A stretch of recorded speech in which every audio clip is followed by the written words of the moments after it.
How's everybody? Good. Well, this is our third practice today, first practice in pads.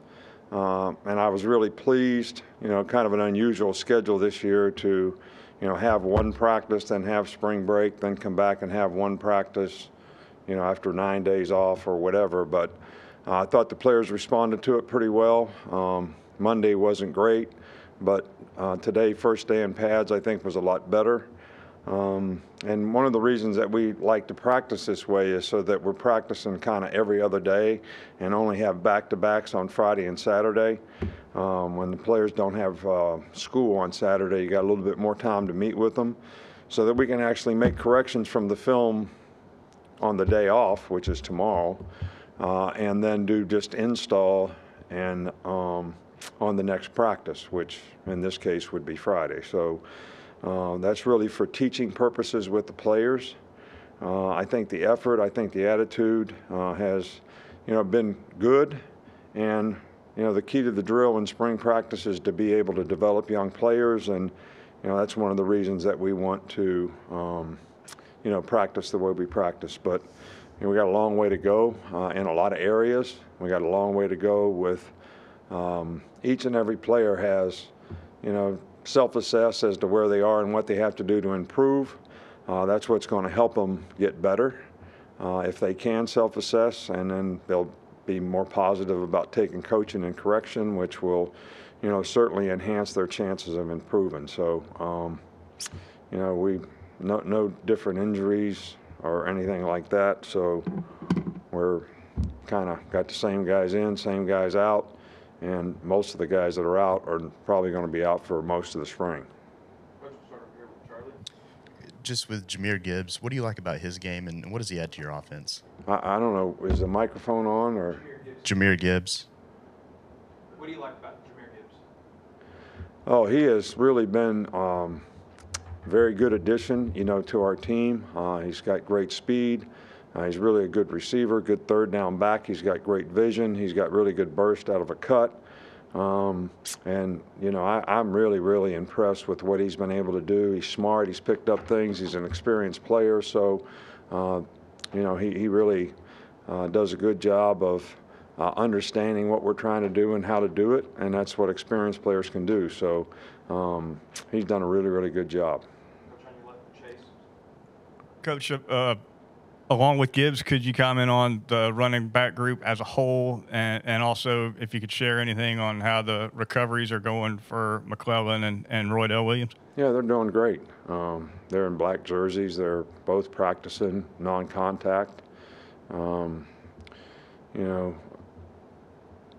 Ace is a little ahead of Roydell because he got hurt a month earlier, but they're both doing fine. And I'm pleased with the running back situation. We've got some experience there, and Jamarian Miller is, shows some promise as a young player. So Trey Sanders is doing good. So I don't know that that's not an issue on our team at all. So we got lots of good players there, and we'll have plenty of depth when the other guys get back.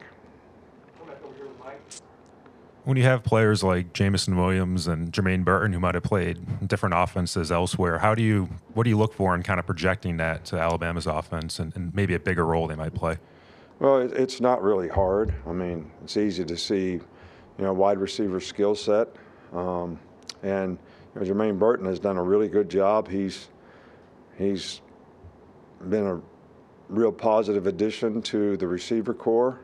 He's got quickness, he's got speed, he's got really good hands, he runs good routes, and again, a little more experience, a little more maturity, really, helps these guys learn and understand how to do things and understand the importance of doing little things right, because they've played in games and they've played against good competition. So he has really done an outstanding job in the 3 practices that we've had so far.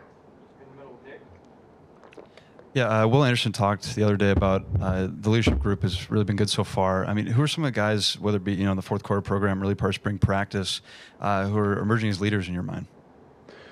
Well, we have 4 guys that were on leadership group last year, and we've added 1.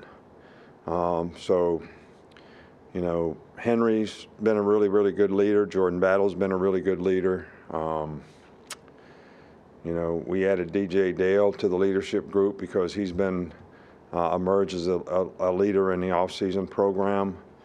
You know, Bryce has, you know, been a really good leader and affected a lot of people in a positive way, and has, you know, developed more and more of a presence as his confidence has grown, you know, throughout last season, to be more assertive, to, you know, get, you know, other players to, you know, do the things that they need to do to be successful. So we really haven't added a whole lot of other guys, you know, to that group. But, you know, it's not just how many leaders and who they are. It's how do the other players respond to leadership. You know, you can have really good leaders on your team, but if players don't respond to it because they don't respect the importance of doing things right, then that's an issue too. And so far, this group has responded, you know, fairly well for the most part. Back over to Michael. Just want to ask about Eli Rex coming in from LSU. What have you seen from him in spring practice so far? He's done a good job. You know, he's coming off a shoulder injury, so, you know, he missed half the season or more than half the season last year, and you know, he didn't do anything. He wasn't able to do anything for a long time. So when he started here in the off-season program, you know, that's the first thing he's done for a long time. You know, he lost some weight. He's been gaining it back. But again, an experienced player who understands, you know, how to play the game. And he's, you know, picking up things and, you know, doing a good job out there. So it's a real positive addition to our team.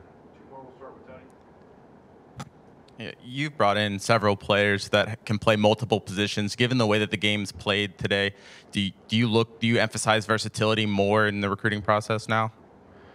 I don't understand the question. Multiple positions. What do you mean? Play offense, defense, play running back, play? I mean, it seems like you're bringing in a lot of guys that can play multiple positions in the secondary, or a guy like Jahad Campbell maybe that could play multiple positions as an edge or an inside guy. Is that something that you look for more? No, I mean, look, some guys have the ability to do that, but we have criteria that we're looking for at every position.